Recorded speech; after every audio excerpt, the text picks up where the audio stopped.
Okay, podcast number 2. I'm Noah.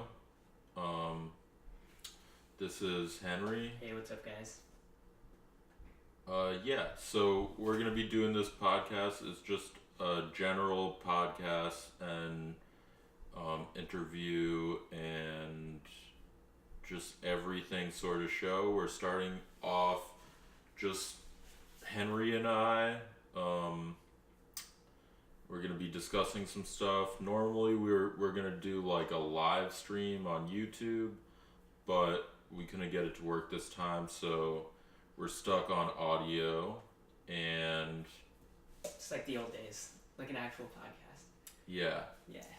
like so I have a few things that been dying to talk about. So what are we touching on today? Like the range of topics. We have politics, we have music, we have, I think that's about it, just politics and music. Today's supposed to be the Unite the Right rally. Oh yeah. So in Washington, where we live, it's the 1-year anniversary of the Nazi rally, the gathering of that. Yeah, so... and of course it's causing a huge shakeup in the city, so... we'll be talking about that as well. But, it's about noon over here, so we haven't really been seeing too much about it yet. What's the deal about it? Do you want to talk about that first, or do you have other topics that you want to touch on? Well, we'll talk about this first, since we're already on it. Okay. So, I'm reading, people are getting their signs ready. I think the counter protest is called Shut It Down DC. Yeah. In a DC coffee shop a few hundred yards from where Unite the Right rally is slated to take place later today, patrons lining up for coffee say they feel uneasy. I hate the whole feelings, in quotes, of the city today, the barista replies. Yeah. Everybody's talking about it. We got some coffee earlier, and you could overhear everybody's talking about, Nazis in the capital of the U.S., and of course last year it was an absolute tragedy the way that whole thing went down. There's one lady that tragically lost her life to a guy who rammed his car into a crowd, right? Yeah, which is really fucked up because there are also, I think it was on Fox News or one of these conservative news channels that was encouraging people to run protesters over in their car if the protesters were, in the middle of a major highway or something like that, and you think, oh, that's just a joke, oh, that's just, you're just saying that. No, they actually have put forward legislation in some Republican led states, I believe, that actually would make that legal. Wait, what? To kill someone? Yeah, No, I don't think it went through. Yeah. Oh, shit. I'm gonna look it I've up. heard other things about to label protesters against Trump as economic terrorists because they're blocking up highways and stuff. You're talking about that sort of thing? Legislation to run over protesters. Oh my god. 3 states have introduced bills to protect drivers who run over. Oh my god. Are you serious? I'm bringing up CNN. Oh yeah. no. Alright, so Jeez. legislation introduced in 6 states to protect drivers from the liability if they run over protesters. Death of Heather Heyer, this is just last year, in Charlottesville, Virginia, has renewed focus on bills that surfaced this year in half a dozen state legislatures that propose limited protections for drivers who cause injury or death to protesters. None of the legislation has been enacted so far. Lawmakers in North Dakota, North Carolina, Florida, Tennessee, and Texas proposed bills that would make it legal for drivers to hit protesters oh my god, are you serious? if the driver did not do so willfully, according to Mick Bullock, a spokesman for National Conference of State Legislature. So it's pretty fucking nuts. Like that.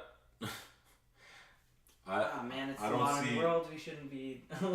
That shouldn't be happening, man. I don't see literally any reason for that type of legislation. It's not. It's just making it convenient for people to be huge assholes.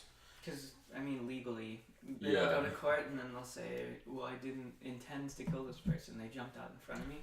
Right. I mean, even so, just the possibility to open it up for that sort of protection is just Yeah. absurd, man. Yeah, and I mean, if it's like a protest, like likelihood is it's not going to be a mistake. I mean, it's so politicized that I mean the whole point of a protest is to disrupt, right? So if your life is disrupted by protests, you get into work late and you're like, hey, yeah, no, there were protesters on the road, so that's why I'm late to work, then Yeah, you don't have to ram through a fucking protester right. and then be like, oh, I just had to get to work on time. But it has an exploitive effect. You're exploiting like all these little like now not only does that driver know about the protest, but it inconveniences their life, it inconveniences the life of their manager or whoever their boss is. That's the whole point of protesting. There's a reason why people are out there risking their lives on the highway to try and, and we're just shoving it under the rug with like all the Black Lives Matter protests, especially in, Oakland when those were going very strong. It's like we just shoved all that shit under the rug because, Obama at the time, he didn't do much for it. I mean, especially when you think about the Dakota Access Pipeline protests and how they treated those guys. Mm-hmm. I mean, literally, it's, in my opinion, there have been crimes against humanity in some of these protests. Just get shoved under the rug. We just keep it moving. Yeah. And so bringing that up to today, what do you think the outcome is going to be today? You can't really predict it, but yeah, I don't know. I mean, I think that it'll either be a mess because I mean DC that is I mean where we are right now, it's sort of like Mecca or something, like for the right to be united in the District of Columbia, especially with all this hatred going on and racist rhetoric and stuff like that. I mean, it's ridiculous. Like, we have a huge immigrant community. Yeah, I mean, I think, if not mostly black, it used to be mostly black. I'm not sure with gentrification. City demographics, yeah. Yeah, like what the demographics are. Incredibly diverse city. So the fact that they're going to be having a rally, I mean, I can't imagine them even wanting to come and leave their guns at home, you know what I mean? But then again, they sort of would have to because the police presence is going to be heavy, and I mean, police presence is already heavy no matter where you go in DC. Mm-hmm. I mean, the feds, the normal the cops. White House and stuff. Yeah, so I don't know. I don't see it really going down the same way it did in Charlottesville, but I'm sort of in some ways excited to see what's actually going to happen, and in some ways I'm hoping that really nobody gets hurt, but at the same time it's like I mean, it's a protest with a huge energized counter protest. And so I think a lot of people just came to just fight, to be honest, to be frank about it. I don't think they would even do this in the first place if they weren't coming ready to fight and get arrested. Yeah. So what a fucking shame, dude. Just a big waste of time, right? Yeah, absolutely. Nazis listening to this, do yourselves a favor and just stay home. It's so pointless. You're only going to get yourselves into trouble, and nothing good is going to come out of this. Seriously. Yeah. There's no good fucking thing coming out of this. I don't think so. I don't think we should unite the right. I think we should unite America. I think we should unite poor people. I mean, that's just me. We Yeah, should there's unite. no. This is just a big waste of time, basically. Mhm. Nazis are done. Nazis are over. Nazis are canceled. Racists Yeah. are canceled. Get out of here. Okay, moving on. What's our next topic? Okay, next topic. So we have Alexandria Ocasio-Cortez versus Ben Shapiro. Okay. Did you hear about this? No, I didn't hear it. I know who they both are, but I Okay, didn't hear what so happened. Ben Shapiro. Do you know who Ben Shapiro is? He's like the commentator, right? He's got like a show. He's conservative. Yeah, he's like super conservative. But the importance of him is that all these young conservatives and libertarians, they use him to prop up their argument. Oh, okay. I've argued with a number of them that they don't actually have like strength in their argument. So when it comes down to it, the argument just ends at like, well, if you know so much, why don't you go debate Ben Shapiro? He'll rip you a new asshole. And it's like, well, because Ben Shapiro has a show on Fox News. Yeah. And I don't have any way of contacting him, and It's the kind of guys who comment. I don't debate people for like. Yeah. The That's guys who not my comment, job. Dude, this is so epic, man. In the Yeah. comments, like. Yeah, It's yeah. on the internet, nice. His videos are him Yeah. conveniently at his own speeches ripping apart like people who are like Black Lives Matter activists, or ripping apart people who have sympathies to transgendered people, or it's like stuff like that. Like he finds his target, and he to be honest, what I think he does is he just talks fast, and people think he's really smart. He likes to use statistics a lot. He has like a degree from Harvard Law School, or he has some sort of, So, degree that people so he's think. making these points, but the points are ultimately not factual, or he's making these. I think they're just based in ignorance. I think it's like him connecting a bunch of dots to prop up his own idolatry, his own opinions, right? And he's this Jewish guy too, so he's like, it's like the Milo Yiannopoulos phenomenon, where it's like you can't debate a conservative who's gay, who has a black husband who's also Jewish, because then when he says some racist shit, he just goes, it's ridiculous that people would think I'm racist. I have a black boyfriend, it's like. And then the stuff that he says though is like. Right, so it's out questionable. your words. It's like Yeah. you're just asking the guy, like, don't you think that might be a racist idea, or like at least the effect of what you're saying could turn into more racism? So what happened with what's this whole Ocasio versus Shapiro thing? Okay, so basically, Ben Shapiro had. I'll bring up like the Twitter thread. Okay, I'm pulling up the Twitter thread. Yeah, Ben Shapiro. At Ben Shapiro on. Right, his pinned tweet is "Facts don't care about your feelings." So that's him who said that. That's like a big thing that people say all the time when they're trying to. We are in the age of alternative facts. There's no real truth. Yeah, facts are like whatever you There's no want them real to be truth. now. I mean, global warming doesn't exist, obviously. That's and, your opinion. dude, facts don't care about facts or feelings, apparently. Alright, any luck? No, it's like buried.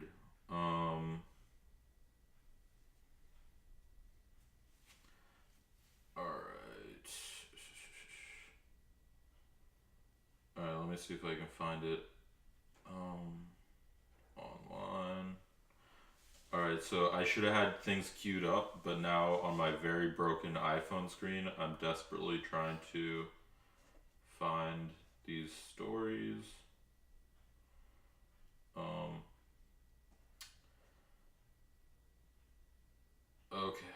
So, right, that's what it was. Okay.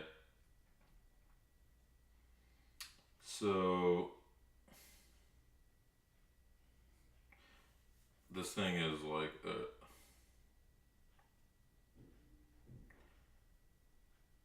alright.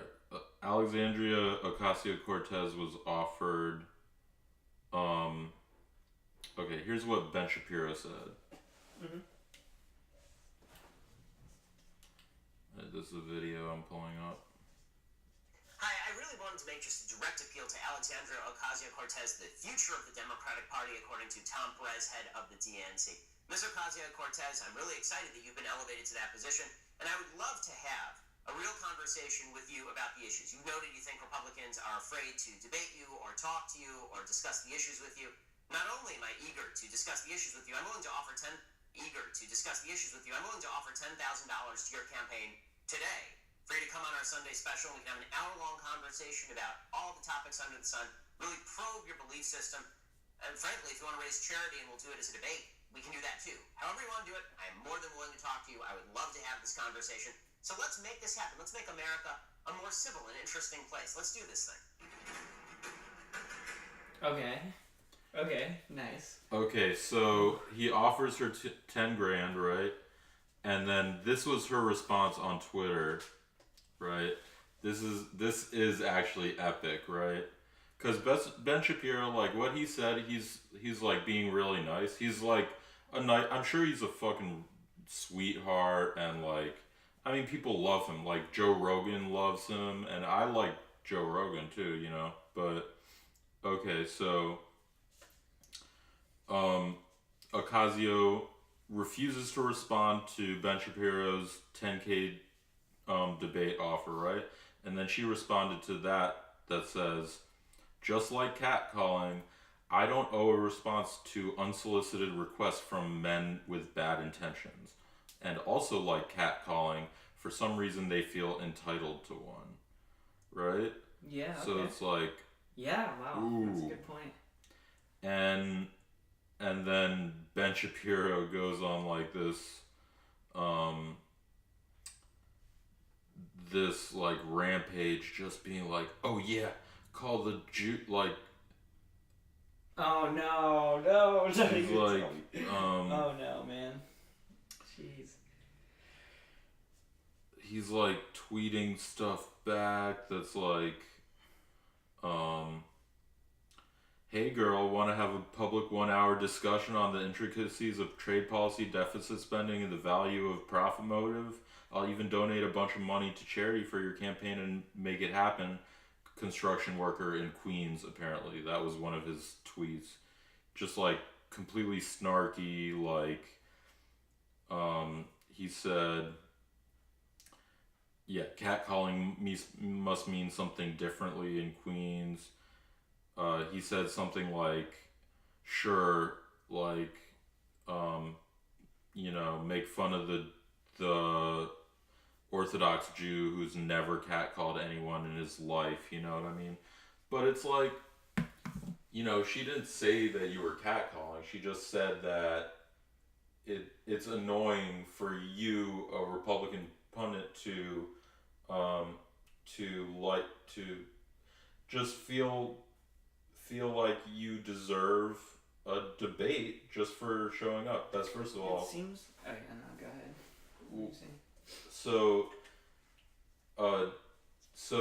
this other journalist, David Sirota, who works for, I think, the Young Turks, he pointed out that $10,000 campaign contribution is actually illegal. You're not allowed to give as an individual more than like 2,000 or 3,000 to any. Yeah, there's. Yeah. So it's like it's an illegal campaign contribution that which I think that's a little bit like. That's a good point, though.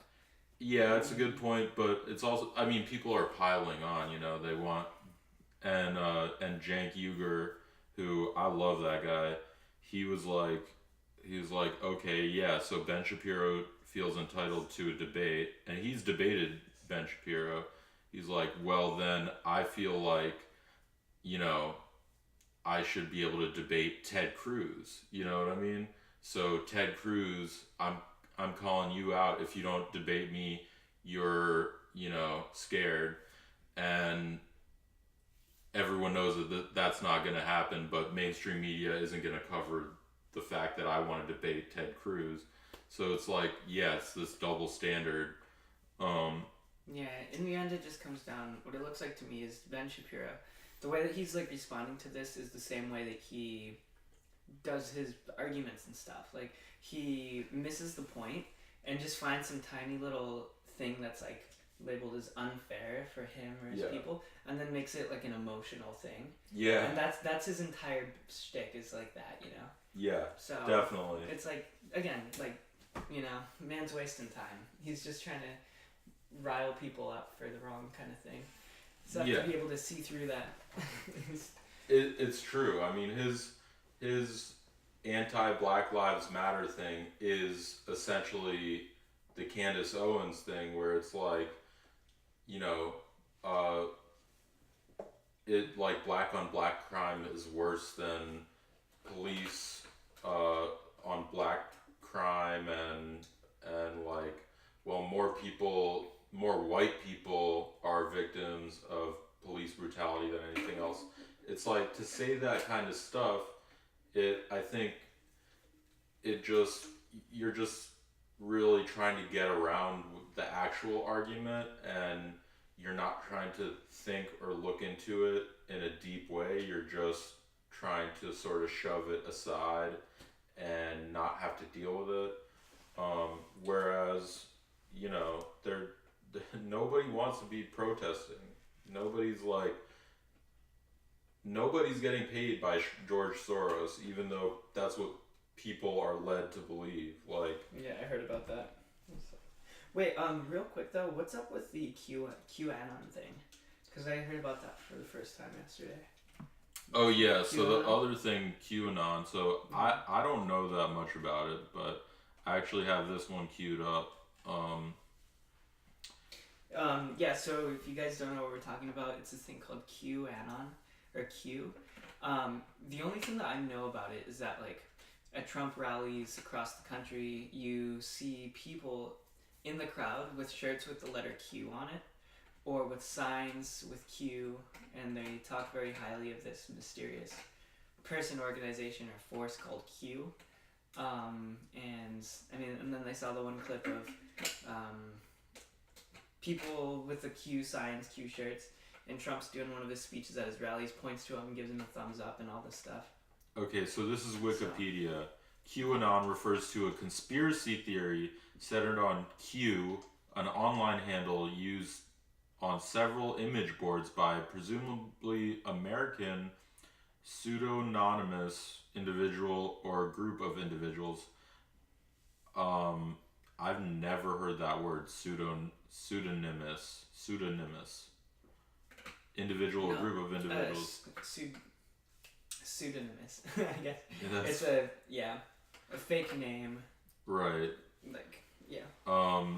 Claiming to have access to classified information involving the Trump administration and its opponents in the United States. The theory details a supposed secret conspiracy by a deep state against President Trump and his supporters. Q also accused numerous Hollywood actors, politicians, and other high-ranking officials of engaging in an international child sex trafficking ring.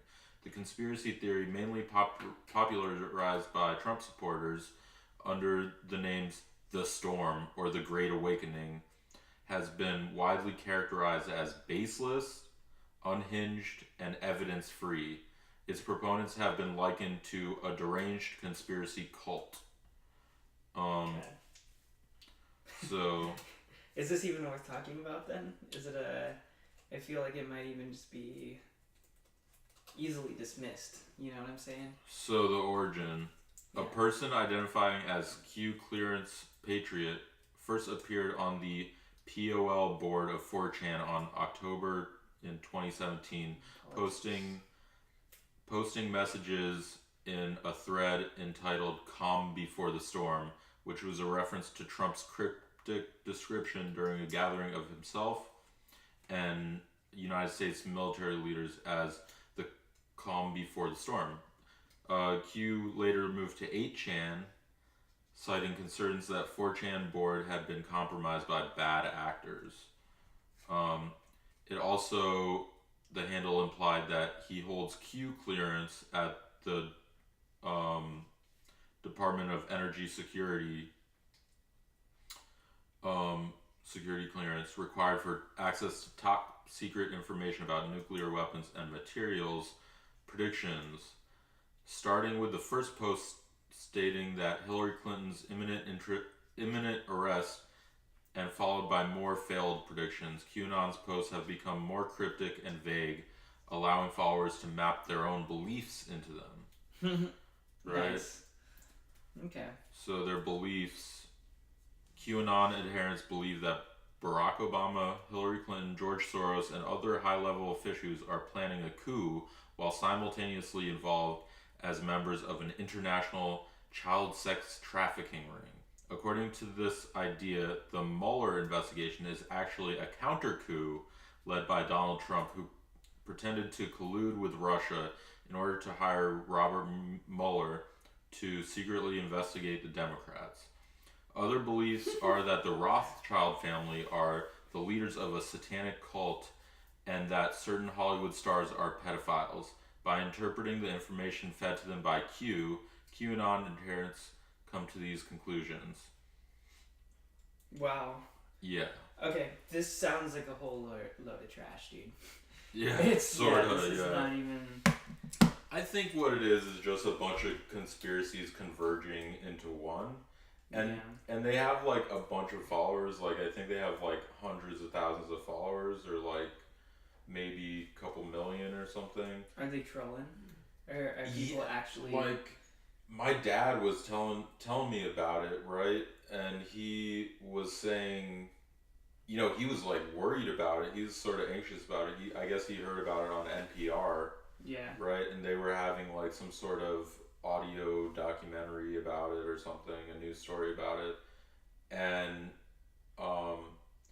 I just sort of looked at him. I was like, you know, I bet you a bunch of people follow that Facebook group just because it's funny to follow it. Yeah. Because I know a lot of people like that. They'll just follow conspiracy theories because they're fun. I mean, they're cool memes. Yeah, there's funny memes. Like, it's funny to joke about that sort of stuff. Yeah. And not like you're joking about, you know, not like, oh, it's a joke, like secretly I believe this, but it's sort of funny at the same time because I'm like ridiculous. Not like that kind of a joke, but the kind of a joke that's like we're laughing at them and I just want to see what kind of ridiculous bullshit that they say. Mm-hmm. I mean, I know that there's probably a couple thousand people that are following that because of that. And you know, I think my dad doesn't really understand how the internet works, so it's easy to just freak out about something like that. Yeah. But I mean, Reddit, 4chan, I mean, that's like, I mean, there are people who spend all day on these websites and their whole identity comes from the fact that they're lonely and they need something to grab onto like that. Mm-hmm. But that's not most people. Like, that's most people, they go to work, like they have other priorities, like even if they did believe something like that, it's like believing in the boogeyman or believing like, you know, we're gonna get nuked by Kim Jong-un. It's like yeah, you know, whatever, it's a conspiracy, but you know, it could maybe, but you know, nothing, there's no reason to actually like let this lead your decisions about your life, that sort of thing. Yeah, totally. Man, okay, well, there you go. Yeah. I'm glad to put that to rest because that's one of those kind of deals. I think I'm dismissing this one. I'm just saying okay. QAnon is not. Yeah, we don't have to talk about it that much longer. I'm just saying, like. I think it's funny, like, we were watching an interview about it last night, and even the people that were, like, that were supposedly like really into it, like they had their own degree of skepticism about it. Like it's almost like a voyeuristic thing, like that, or maybe that's not the right word, but like it's almost like a fun thing to have this thing that connects two people because they believe in the same thing, and then they build this community, and they sort of have to keep believing it because it brings them closer to each other, Yeah. and it's like, and I think that's what's really going on with it. I think they in the back of their minds, like they know it's a bunch of bullshit. You know what I mean? They wouldn't bet money on it. Like they wouldn't bet their house on it. You know what I mean? Mm-hmm. It just like they would just, sort of. I think it's really just the need to be in a community that brings people to really, get into something like that. But yeah, we can just dismiss it. QAnon is fake. Yes. Fake, it's a hoax. Okay, so Nicki Minaj, alright, Barbie Dreams, we just listened to it. Yeah. Just came out. Cool song. Yeah, I cool like it. song, Yeah. yeah. It's cool. But, I think people making a little bit of a big deal about it, like, oh, she dissed, everyone. Okay, so here's the lowdown on this one. Is this song Nicki Minaj comes out, Barbie Dreams, and she, in the fucking song, she goes on about, like, she rhymes up, like, every single, like, all the top people in hip-hop right now, just calling them out with some funny little lines and stuff, and... Yeah, I mean, not even calling them out, she's just, like, talking, I mean, the whole song's about her having sex with a bunch of famous rappers. Yeah. And, I think it's really fucking funny. I think it was good spirited. Like, it was just her being, like, awesome at rap and paying an homage to old school hip hop. Mm-hmm. Because, that's sort of what that whole thing is based on. It's like just the, just bragging and, like, about how she has, like, bomb pussy and she's gonna sort of, like, stomp all over these rappers that all, she knows she can get with any rapper alive, so she just sort of wrote a funny song about it. Mm-hmm. But, like, you do have to take, your disses seriously. If you're a rapper and stuff, you can't just be throwing out disses, because, I mean... I don't think any rapper's gonna take that as a diss. I think they're all... Yeah, that's the thing, yeah. I think it's sort of endearing that, like, if I was on that list of people that she talked about in that song, like, I wouldn't take it as a diss. I would sort of play along and be like, yeah, that's awesome that she said that about me. Like, she said some shit about, like, Drake. I don't know what's wetter, like, his tears or my pussy or something. Like, or I don't know if that's what's making my pussy wet is, like, his tears. Like, that shit is, like, actually fucking hilarious. But if I'm Drake, I'm like, yo, that's pretty awesome. Like, you sort of have, like... sense of humor. Yeah, like, it's a jab, but, I mean, Drake knows he writes sensitive music, so it's like, it's also like, Nicki Minaj saw me as, I mean, they're on the same label together, so obviously, I mean, Drake is huge, but it's like, you're expending energy to fucking... talk about me eating your pussy, like, that in itself is sort of a compliment. So... Okay, go listen to that song, Barbie Dreams by Nicki Minaj. It's a cool one. I think if you're talking about somebody sucking your dick, that's not as much of a compliment. That's more of like a jab, but the fact that it's Nicki Minaj and, like, in quotes, theoretically everyone wants to get with Nicki Minaj, so that's sort of different, Yeah. Dope song. Yeah, good song, classic, like, hip-hop spirit. She really did it well. It reminds me of, I think J-Rock made a song about, like, robbing every single person in like the rap game, and it reminded me of that. I think it's based on like a Biggie song, but I forget. Yeah, she what starts song out it with is. the line, right? Yeah, Yeah. yeah. So, and I think it's like a similar beat, if not like the same beat, just chopped up. But it's it's classic. All right, so Kanye West on Jimmy Kimmel. Ah, How do you Kanye feel West about this? went on Jimmy Kimmel. Yeah, Kanye West is undeniably the biggest name in, I mean, Twitter this year at least. You know, he's made so many ripples in the ocean that is the internet. Oh, and also I have good news because Kanye just recently responded to. Okay, so here's the quick story about Kanye on Jimmy Kimmel. Kanye goes on Jimmy Kimmel to do his interview and everything, promote his albums that he came out with, Ye and Kids See Ghosts, and he's doing his thing. And at the very end, in case anybody missed it or was out of the loop, Kanye has over the past few months talked about his support for Donald Trump over Twitter, and that's gotten him into a bunch of controversy and stuff. But the very last question in the interview, Jimmy Kimmel turns to him and says, "So, man, I'm paraphrasing here, but like he's talking about like these children separated from their parents and stuff and all this stuff, and how can you still bring yourself to support Trump, or how do you feel about this?" And then he sits there. Well, no. What he said was, you're talking about like the last thing he said. Yeah, he was saying like, well, you famously said George Bush doesn't care about black people. So what makes you think Trump, like, does Trump care about black people? And he sort of sits back and he doesn't have an answer. But they're about to go to commercial break, so it seems a lot like a gotcha question.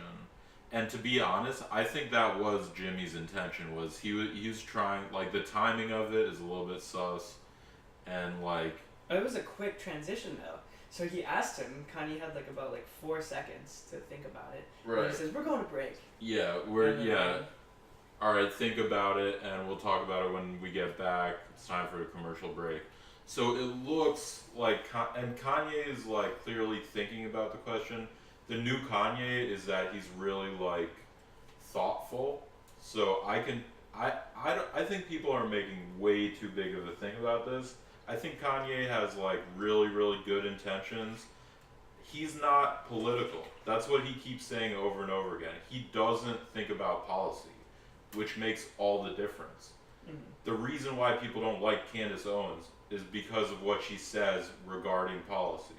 The reason why people don't like Donald Trump is, other than the fact that he represents like the 1%, it's that, I mean, politically he represents that 1%, and policy-wise he's problematic. So Kanye West saying that he likes Donald Trump is only a big deal, in my opinion, because he has this huge platform that he can say it on, and tons of people will hear it. A bunch of people will feel vindicated. I think it was Chance the Rapper that followed up with him saying, black people don't have to be Democrats, which is completely true. Yeah, totally. And I think it's beautiful, a lot of the shit that Kanye is saying. I think it is problematic that Trump doesn't care about black people, because he sort of seems not to, which that to me is problematic. Yeah, so I wish I could see Kanye answer the question. But on the other hand, I think the timing of it was just suspicious, and I don't think it. People are framing it like he couldn't answer that question, and I don't think that's true. I think if he couldn't, even if he couldn't answer the question, he would still think of something to say. There would still be words coming out of his mouth, and you would hear the fact that he's sort of unsure or unsettled about it. But just the fact that he said nothing tells me that he was just interrupted by a commercial break. That's really all that was. Yeah. In other news, Kanye just released a new track too. Yes. That bangs. It's awesome. Good track. Yes, absolutely. Yeah, if you follow Kanye, he's like, there's a lot of shit going on with him. Okay, and here's the follow-up that he posted on Twitter. He was like, on Jimmy Kimmel, we had a great time having a dialogue. I'm reading that I was stumped by a question. Let me clarify the clickbait. I wasn't stumped. I wasn't given a chance to answer the question. Yeah, that's what it seemed like. The question was so important, I took time to think. And then I was hit with the let's go to commercial break. That interview showed strong personalities with different opinions having a civil conversation. I was so happy when I saw Jimmy walk out in the Yeezys. That was an olive branch. He led with love. I appreciate Jimmy and his team. You guys are Jedis. Much love. Yeah, so, I mean, I like the new Kanye. You know, I don't think he's a political guy, so I don't take him... I don't take it a certain type of way that he thinks what he thinks. And yeah, like he said, he's leading with love, which is awesome. Yeah. So yeah, I'm not like, some of my friends are like huge Kanye fans. I'm not like that huge of a Kanye fan, but I think he's getting dragged by some people, and yeah, it is fair because he has the biggest platform out of anyone, so it's fair that he's getting dragged. But I'm just gonna choose not to drag him because I think if you throw out the baby with the bathwater, then that's just as bad as just trashing him. Yeah. Or just as bad as him liking Trump. It's like you have to view this person as a complete person, and he thinks the way he thinks. It's cool. So our next story is going to be, does Jeff Sessions belong in jail for contempt for treatment of immigrants flagrantly enforcing separation at the border? Oof. Family separation. Oh, man. What kind of question is that, man? Okay. Well, that's what's been in the news. Apparently Jeff Sessions is like scared, I guess. I mean, how would that work? So Jeff Sessions is the Attorney General, right? So he's the ultimate authority when it comes to law enforcement. So you're saying that somehow things would loop around and he would somehow go to jail for the way that the way that these policies have been enforced, the zero tolerance immigration policy. Yeah, so what I'm reading, A federal judge, okay. A federal judge threatens to hold Jeff Sessions in contempt. Judge Emmett Sullivan threatened to hold Attorney General Jeff Sessions in contempt when he learned 2 plaintiffs were being deported to El Salvador while they were fighting for their right to stay in the U.S. He then blocked the Trump administration from deporting those asylum seekers for now while he weighs their case. Mm-hmm.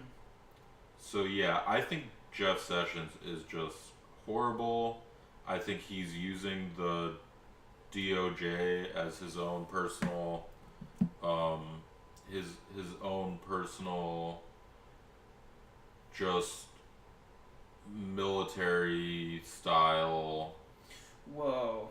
Okay, this is weird. Yeah, so I'm reading the thing on the Washington Post about that case. Okay, that makes a lot more sense about how it goes down. Apparently, yeah, this trial was being held.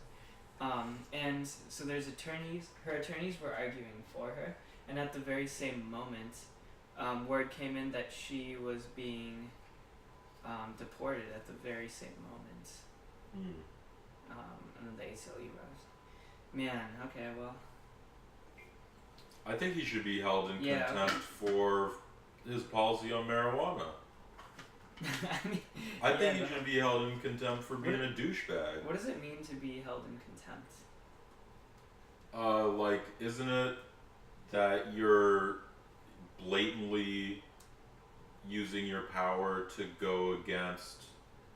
It's like when Joe Arpaio, when Oh, willful disobedience to open yeah, disrespect.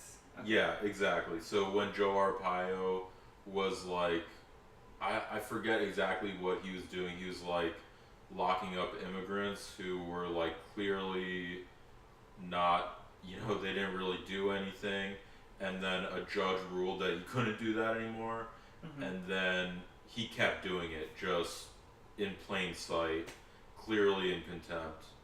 Like, he holds contempt for the court. He doesn't respect it, and yeah, you need that for democracy. So if you're held in contempt, I think that's like a worse charge.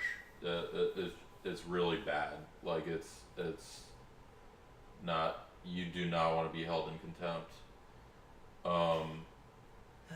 Yeah, that's super sad, man. All the deportations and all that stuff. Mm-hmm.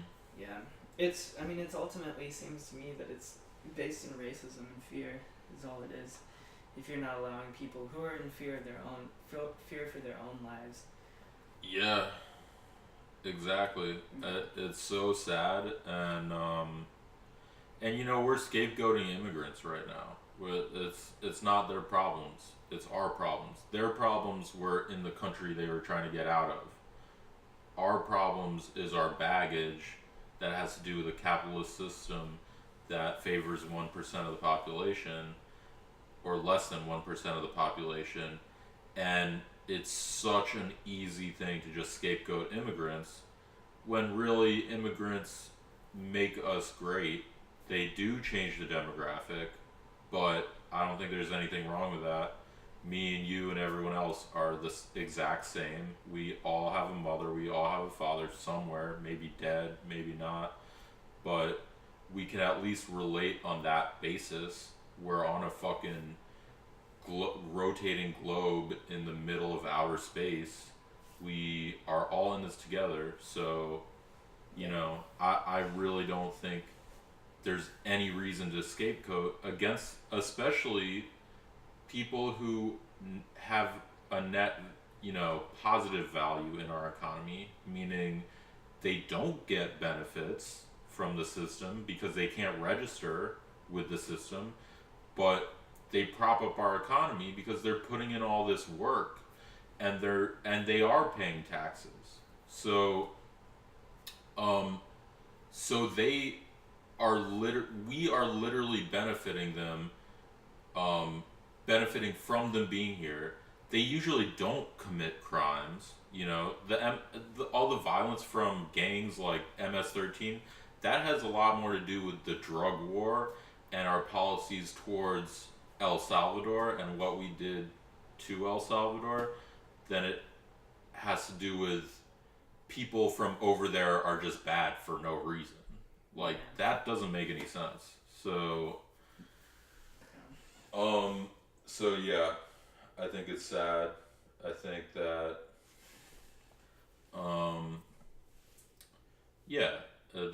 that's new racism, is anti-immigration policy, and it was the same with Nazis in Nazi Germany. I mean, it's just scapegoating Jewish people. Yeah, it all comes back full circle, man. We're living in some messed up times. Yeah, and so, and it's the same with white supremacy. They're scapegoating that. I mean, Jeff Sessions famously had said he was chill with the KKK until he learned that what was it? He learned that they smoked weed or something. Yeah, I don't know, man. I remember something like that. I don't remember. Was it a year ago? Yeah. So, I mean, his credibility, I mean, what the... He's like he's like the... What is that? Like the Pepperidge Farm, like the Lucky Charms elf or whatever? But racist. Yeah, but extremely racist and powerful. So yeah, the Department of Justice is sort of like a joke right now. Well, Trump is also turning against Jeff Sessions. Trump has not been friends with Jeff Sessions.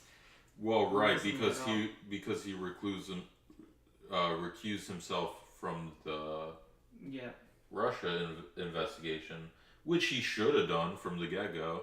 But I mean, you know, that's sort of ridiculous. I mean, like, the fact that Trump is anti-Jeff Sessions is just ridiculous. There's nothing. I mean, they are one and the same. It's just Jeff Sessions been doing it longer. Mm-hmm. There's really nothing there. Donald Trump will hate anything because he's a narcissist. Anything that doesn't revolve around him and whatever his desires are at this specific moment, he's gonna hate. That's all that is. You know, if tomorrow Jeff Sessions buys him a cake and gives him $10 million, they'll be best friends again. You know? Mm-hmm. And Trump will make jokes about his wife being ugly, and they'll laugh about it together. That's how this shit works. I don't know. I mean, it's a joke. The whole thing is a joke. Alright. So, taking a knee in football, will the owners let it go? That's my question. Will the owners ever let it go?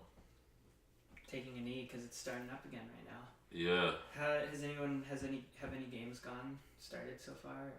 I think, is it the pregame season right now? Taking a knee. It just seems to be getting more and more divisive, man. There's I don't know. I've been out of the loop on football. Yeah, as preseason gets out of the way, and then Trump slams the NFL players again. So Trump said something really crazy, saying they should be suspended without pay. Miami Dolphins came out, right? Yeah, he said, be happy, be cool. A football game that fans are paying so much money to watch and enjoy is no place to protest. Most of that money goes to the players anyway. Find another way to protest. Stand proudly for your national anthem or be suspended without pay. Jeez. Also, I love the way that he typed that. All capital letters. Capital national anthem, capital A. Yeah. Suspended, capital S, capital W. It's like, what are you doing? Oh my god. Put no thought it's so ridiculous. And then Colin Kaepernick comes back and says, stay strong, brothers, to everybody.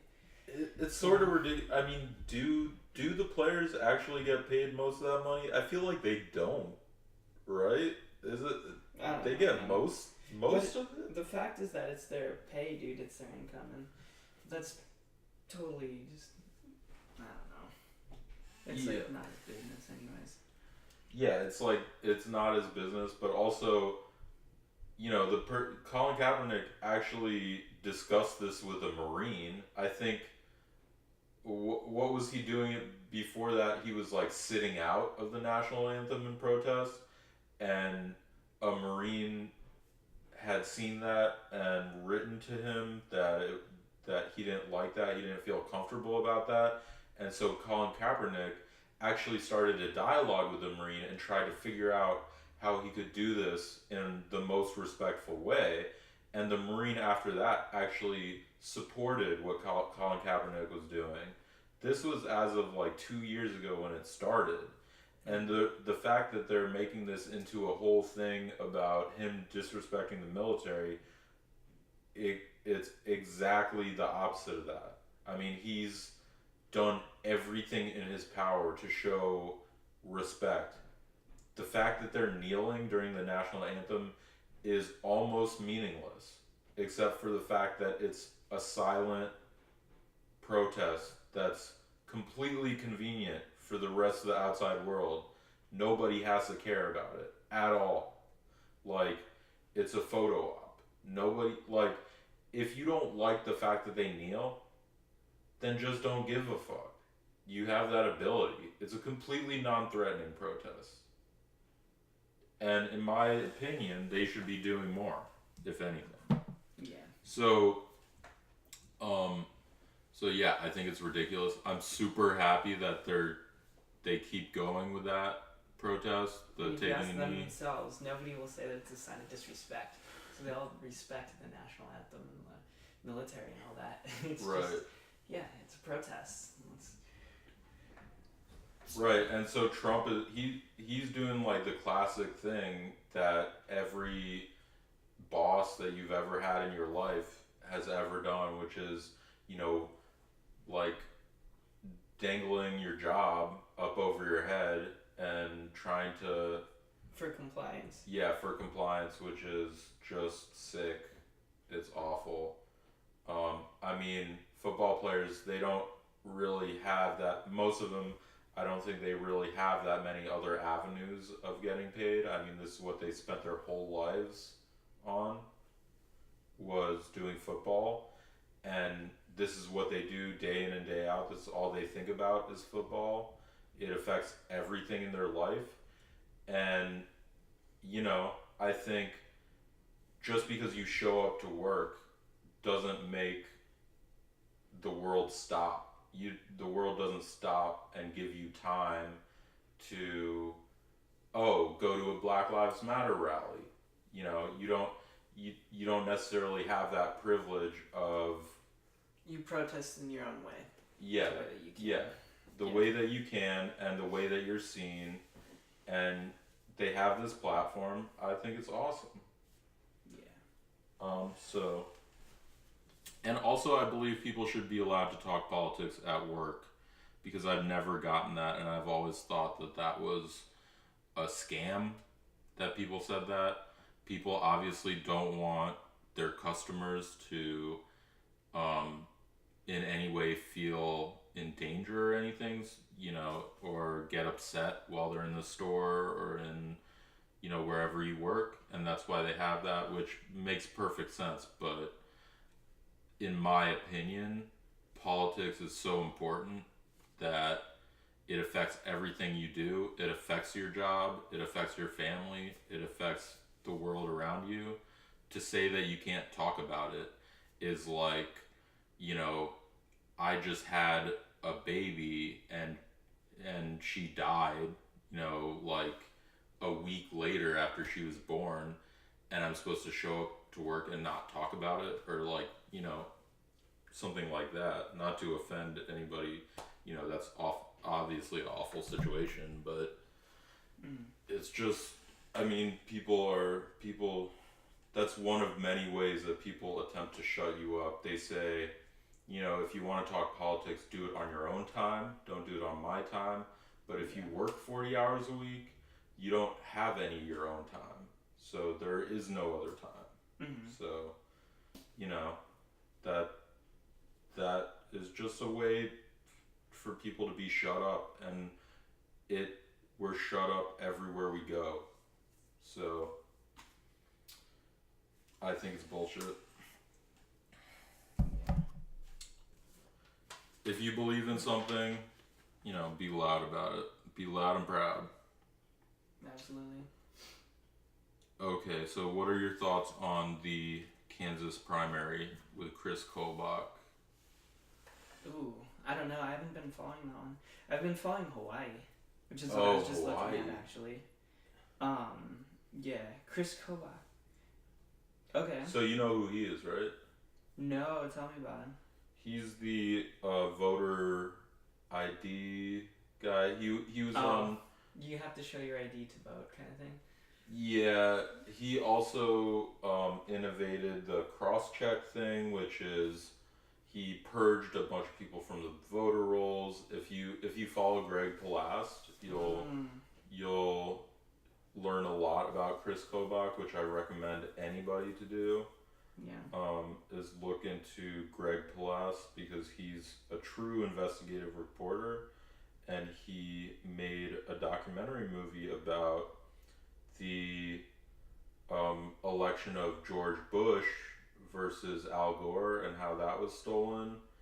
And if you guys remember, he was proven completely correct. He had evidence. And, not that many people know about that. You should look into it. There's a documentary called The Best Democracy That Money Can Buy. It's amazing. Mm-hmm. So the latest is Chris Kobach recused himself from the vote counting. Yeah. So we don't know what the results are at the time of this filming, right? Yeah. The primary. Yeah. So, yeah. I mean, I think just like the fact that he had to recuse himself is well, like as the sort of Secretary insane. of State, like you have to do that. He was supposed to, and people were complaining about it because they're like, how can you be involved and you have a history of voter suppression and you were on Donald Trump's voter endorsement list? No, remember he had he was fired, but he was on Donald Trump's team that was disbanded. Oh wait. Kobach, Trump.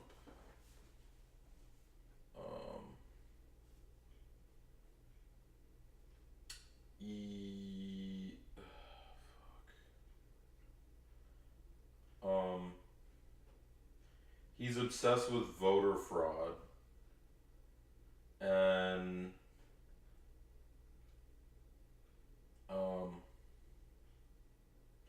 they were working on some sort of policy.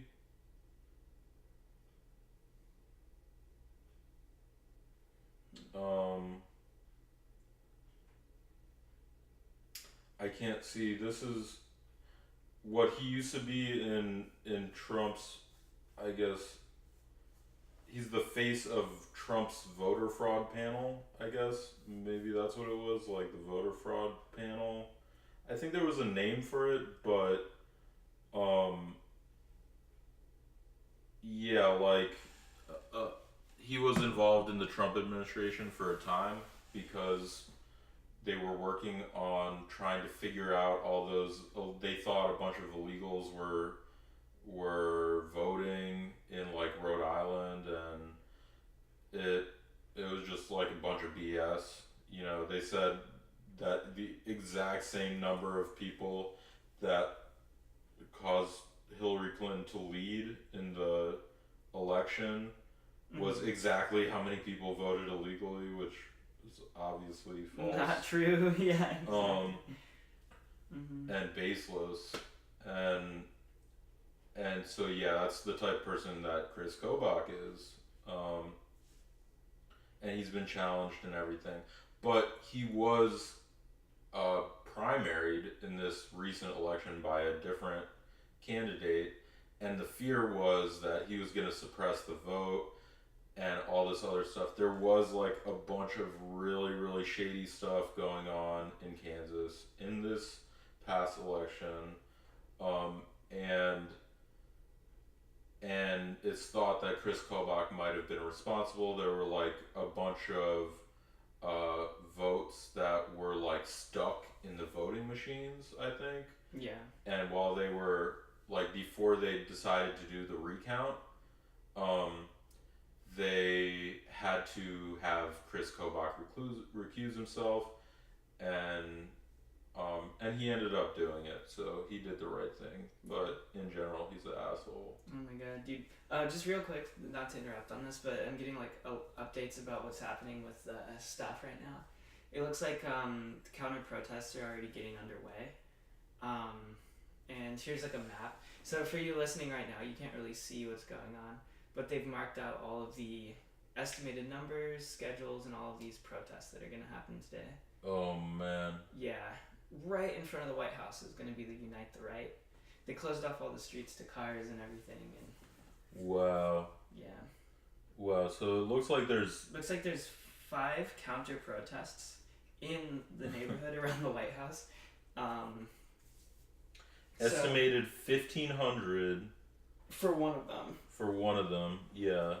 Yeah. And Unite the Right had estimated 300 to 400. Yeah, well, obviously, so I mean, they're the estimated 100 it's an to away game for them. 400. Yeah, it's definitely. It's an away game. Like the city of DC is Yeah. not gonna. Washington is not gonna put up with this today. Yeah, So I don't know. I mean, I've been getting mixed reports and mixed feelings about whether because obviously there's been a surge of white supremacists and Nazis and all these other hate groups ever since Donald Trump took office. They've been active, they've been activated, all this stuff. But at the same time, I think they've been losing steam from all this stuff that they've been going through at these rallies and stuff. I think what's been happening is that the media has been propping them up. Like Vice did a report on one of the main guys that, I mean, they're all just like whiny losers anyway. I mean, it's like, why are we dealing with white nationalists in 2018? It's absolutely ridiculous. So, I think that they feel like they're empowered because they feel like they're being represented right now in DC in the White House. But what they don't really realize is that the Trump administration isn't really safe in DC. Like, they need security everywhere they go. They get hollered at, obviously, as you can see with what happened with what's his name, the guy who was at I'm sorry, the God, I forget his name. Chris Pruitt, or Scott Pruitt. Yeah, the EPA guy. The EPA guy. He was under investigation and all this stuff, but he stepped down, conveniently after this mother and her baby went up to, talk to him and respectfully asked him to resign, recommended that he resign, while he was out getting lunch, and Sarah Huckabee Sanders, I think, went through a similar thing. Trump only goes to his hotel and there's always protesters out there, and he only goes to the White House, and he only goes golfing and Mar-a-Lago and all that stuff. So these guys aren't really safe and secure in DC like one would like to believe, especially if you're going to the Unite the Right rally. You might not have really been seeing what's been going on in DC.